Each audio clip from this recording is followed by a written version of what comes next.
De retour dans l'Africa Newsroom, nous sommes toujours en compagnie de nos invités Founia Fehé Ouattara, Oumar Diop et de notre éditorialiste Alfred Chongo. Place tout de suite à notre dossier du jour.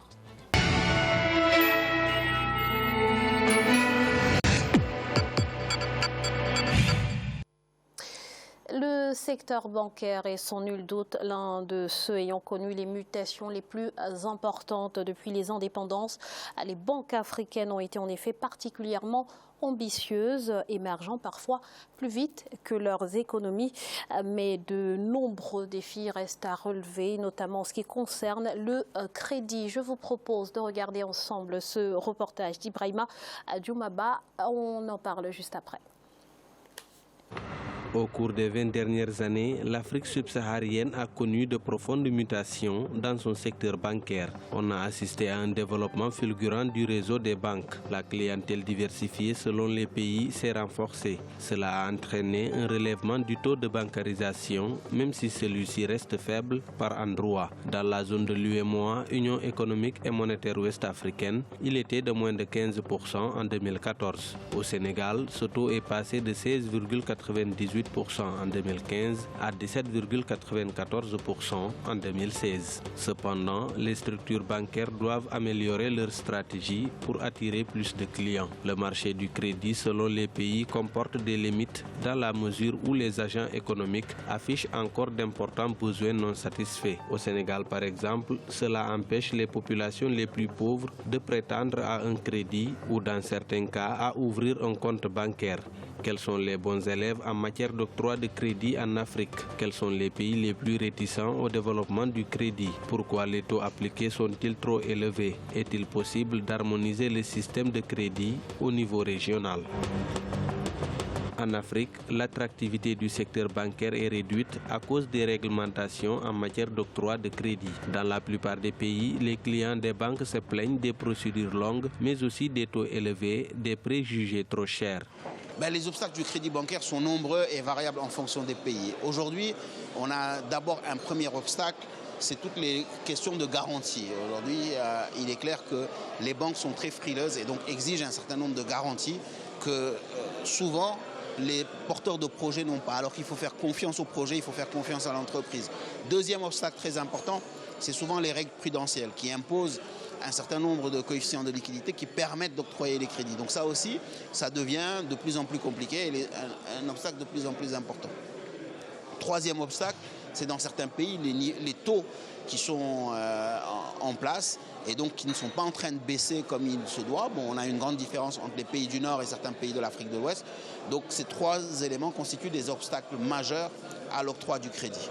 Dans la plupart des pays africains, les autorités tentent de prendre à bras le corps le phénomène du crédit bancaire en mettant en place des structures d'accompagnement des start-up et des entrepreneurs, à défaut de légiférer sur la réduction des procédures et la cherté des taux. Nous, c'est qu'on leur dit non, écoutez, vous pouvez servir ces segments, vous pouvez servir les MPM, c'est-à-dire les micros, les petites et moyennes entreprises, exactement comme vous servez les grandes entreprises, en prenant moins de risques, mais aussi comme étant une activité profitable. Alors vous savez, quand vous réunissez les deux terminologies, c'est-à-dire moindre risque et profitabilité, les banquiers sont sursautés. Et donc qu'est-ce que nous faisons concrètement? Ce que nous leur disons, nous avons développé une approche, toute une démarche, une technologie de crédit, de financement, et que nous apportons aux banquiers pour leur permettre de pouvoir entrer dans le financement de la PME de manière très simple. Les disparités entre pays africains en matière d'octroi de crédit sont connues. Les pays du Maghreb, notamment le Royaume du Maroc, sont plus attractifs que les pays au sud du Sahara, notamment dans la zone de l'UEMOA, Union économique et monétaire ouest-africaine. Il n'y a pas une réticence en soi du développement des crédits. Il y a juste des règles qui sont relativement strictes. Et en ça, la zone UEMOA, et notamment à travers la BCAO, est une zone qui reste très restrictive en matière de réglementation pour l'octroi du crédit. Donc quand je compare par rapport aux autres espaces économiques, aux autres pays, je dirais que la zone UEMOA en général est celle la plus réticente. Maintenant, espérons que la nouvelle compétition entre les banques de différents pays va permettre de changer la donne. Certains experts sont convaincus que les États peuvent accompagner les banques dans la recherche de solutions à l'octroi des crédits bancaires accessibles pour les clients et les entreprises. Le modèle du financement des logements sociaux en est une illustration. Très souvent, ce qu'on constate, c'est que les banques demandent pas mal de garanties qui sont difficilement rassemblables, que les clients peuvent difficilement rassembler. Et donc, à partir de l'instant où les banques n'arrivent pas à avoir l'ensemble de leurs garanties, ils ne peuvent pas accorder en fait ces crédits aux clients. Et donc, il faut peut-être pour l'État que l'État mette en place des fonds de garantie pour soutenir en fait le crédit, surtout pour les clients dans le secteur informel, tels que la couture, tous les clients qui sont dans ce secteur-là, que l'État mette en place des fonds de garantie pour soutenir en fait le client. Je pense qu'au niveau de l'habitat, le sujet commence à être traité avec des fonds de garantie sur l'habitat. Donc pour pouvoir renforcer en fait le crédit, il faut effectivement que l'État s'engage en fait sur ces fonds de garantie là pour donner plus confiance aux banques à financer les particuliers surtout. À côté du développement du secteur bancaire, l'Afrique a enregistré au cours des dernières années l'arrivée massive des institutions de microfinance sur le marché financier. Ces structures ont révolutionné l'épargne. Elles ont par ricochet démocratisé l'octroi du crédit, notamment aux plus pauvres. Avec l'intégration de la microfinance depuis quelques années, on a beaucoup de personnes qui étaient exclues du champ du crédit qui commencent à être intégrées dans le champ du crédit. Les banques l'ont comprise, elles sont en train d'essayer de venir réduire leurs conditions pour venir grappiller sur ce terrain parce qu'il y a un vrai enjeu de l'octroi du crédit et c'est crucial pour le développement de nos économies. Les pays africains sont invités à aller vers l'harmonisation des politiques et des législations bancaires. Objectif, faciliter l'accès au crédit pour les citoyens et les petites et moyennes entreprises et réduire les taux.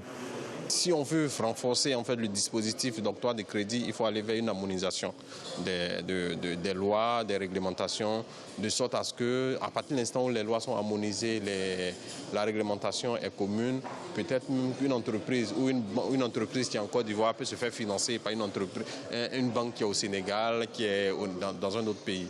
Donc c'est important si on veut renforcer en fait la cohésion bancaire et le système bancaire, il faut une harmonisation en fait des lois. Avec toutes les règles prudentielles qu'on est en train de mettre en place, avec le passeport unique, aujourd'hui on doit aller vers l'harmonisation. On a une même banque centrale, il n'y a pas de raison, on se refinance sur le même marché monétaire, il n'y a pas de raison qu'on puisse ne pas avoir une harmonisation. En plus, le fait de pouvoir prendre du crédit dans différents marchés financiers de la région doivent permettre justement progressivement d'avoir une vraie harmonisation du système de crédit. Au Maroc, où les taux ont été fixés à environ 4%, les acteurs du secteur bancaire ont convenu d'aller vers des taux minimums au mois de mars 2017. Certains observateurs estiment que la cherté des taux freine le financement des activités économiques en Afrique. Pour baisser ces taux, ils appellent les États et les banques à aller vers les financements alternatifs comme les soukouk. Monsieur Ouattara, oui. Pourquoi est-il si difficile pour les banques à ce jour d'accorder des crédits en Afrique? C'est pas qu'il est difficile pour les banques, mais c'est le secteur bancaire le secteur réglementaire bancaire qui pose problème en fait. Et aussi, il y a...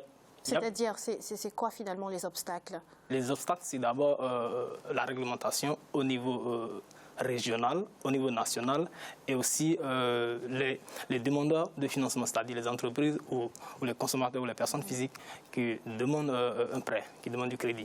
Donc il faut analyser le problème selon ces deux termes. Justement, quel est le problème concrètement dans ces réglementations?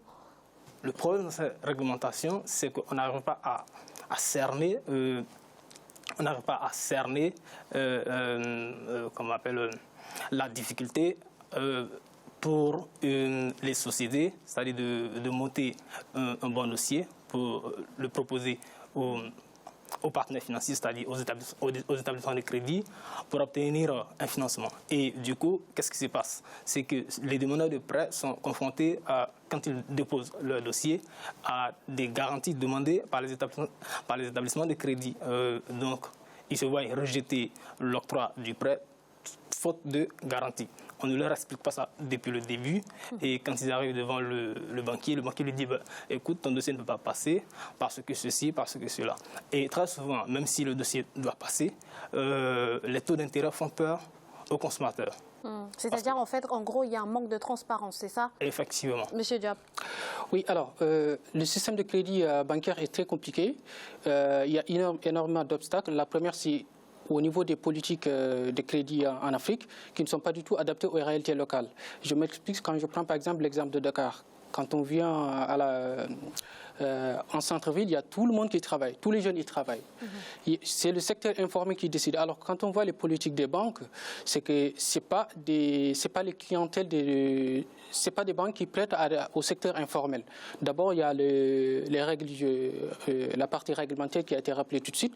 Moi, je pense qu'il y a en amont un travail à faire entre les banques et l'État. C'est-à-dire que l'État qui pousse les banques, qui signe des accords, qui dit que voilà que nous, on a un secteur informel qui représente plus de 54% de l'économie africaine, par exemple.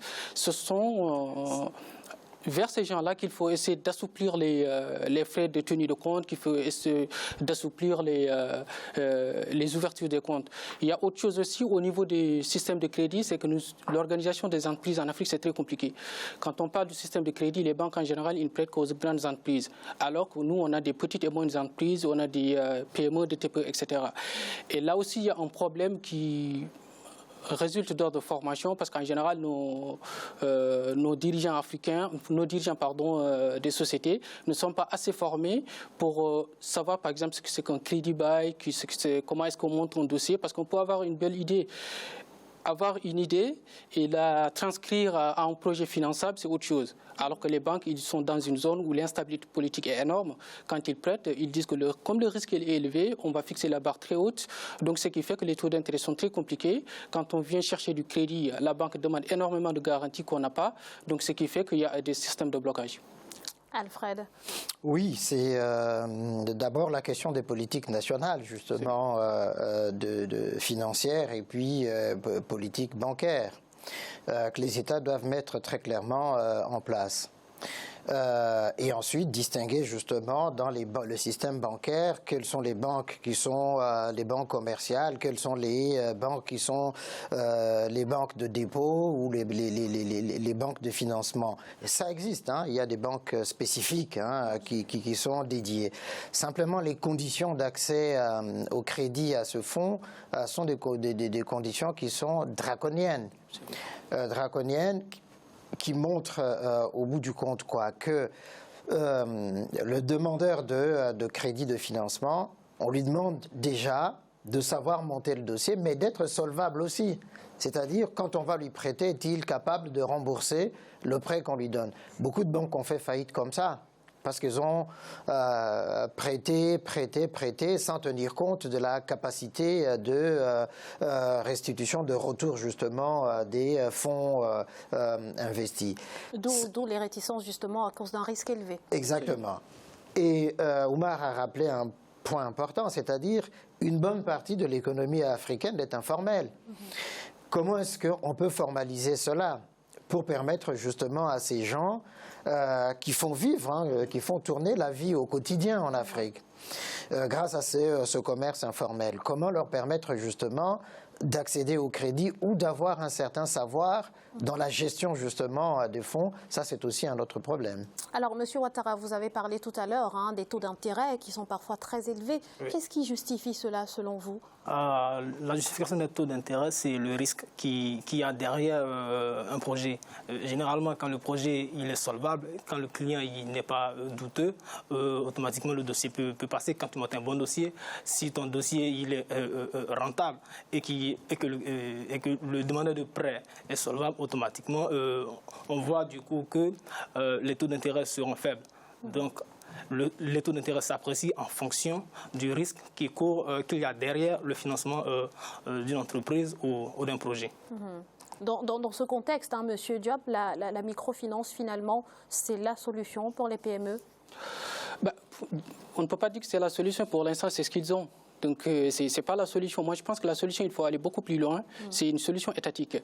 Il faut qu'aujourd'hui, que les États africains arrivent à faire comprendre aux banques qui veulent s'installer, en tout cas en Afrique, que ce qui fait, en tout cas, le moteur de l'économie africaine, c'est un secteur informel. Donc il faut faire des politiques qui sont adaptées à ces gens-là.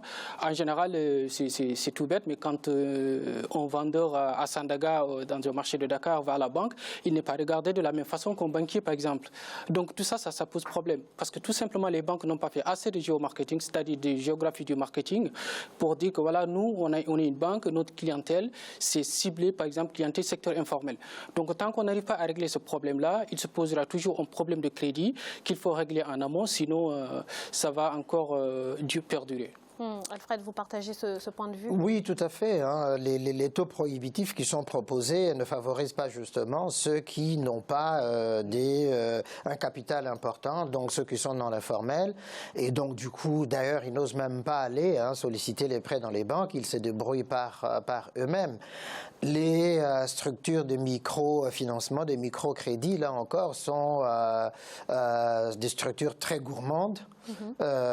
Et donc, du coup, ça n'aide pas non plus nécessairement ces gens-là. Donc, il faut effectivement trouver le juste milieu pour permettre de rentabiliser cette action informelle et de l'inscrire. D'ailleurs, je crois que la Banque mondiale et le Fonds monétaire maintenant, dans le calcul de nouveaux indicateurs, ils commencent à tenir compte justement de ce facteur informel. Alors, vous parliez tout à l'heure de mesures à prendre au niveau des États. Est-ce qu'il est envisageable, par exemple, d'harmoniser le système de crédit au niveau régional? Est-ce que ce serait une solution? Ça serait l'idéal, justement. C'est-à-dire qu'on soit à Kinshasa, à Brazzaville ou à Libreville, si on peut emprunter au même taux, ça serait l'idéal. Et le taux le plus bas, d'ailleurs. Bon, ça serait vraiment l'idéal. Mais on n'en est pas là parce qu'il y a ces inégalités au niveau des économies et puis au niveau des politiques qui sont mises en place dans les États qui ne favorisent pas cette harmonisation-là. Allez-y. Donc, au niveau de l'harmonisation régionale, moi je pense que c'est une deuxième étape. La première étape, c'est que chaque État, par exemple, arrive en tout cas à régler les problèmes de crédit au niveau local. Alléger aussi peut-être les procédures. Oui, absolument. Mais il faut que chaque pays le fasse à son niveau. À partir du moment où on commence à avoir une réglementation qui est bien définie, on peut l'harmoniser au niveau régional. Aujourd'hui, au Sénégal, on a certains fonctionnaires qui sont payés en liquide. Donc, c'est un problème. Donc là, l'État peut faire quelque chose. L'État peut exiger à un fonctionnaire d'avoir un compte bancaire sur lequel tous les mois le salaire est versé, alors qu'on n'a pas ça aujourd'hui. C'est ce que le Rwanda fait d'ailleurs. Voilà. C'est-à-dire commencer par relever le défi de la bancarisation. Donc on ne peut pas demander à un fonctionnaire de recevoir son salaire en liquide et d'aller le déposer sur son compte bancaire. Ça n'a pas de sens. Donc ça veut dire qu'aujourd'hui, on a une réticence de l'État qui fait qu'aujourd'hui, ça ne peut pas marcher. Merci pour toutes ces précisions. Voici un rappel des titres qui ont été développés en début d'émission. L'incertitude règne en République démocratique du Congo. L'avenir politique de ce pays d'Afrique centrale cristallise les attentions. Et puis Thomas Tabana est de retour. L'ancien Premier ministre a remporté les élections législatives du 3 juin 2017. Pour les autos, nous allons à présent marquer une nouvelle pause. Ne bougez pas dans quelques instants à la suite de votre émission.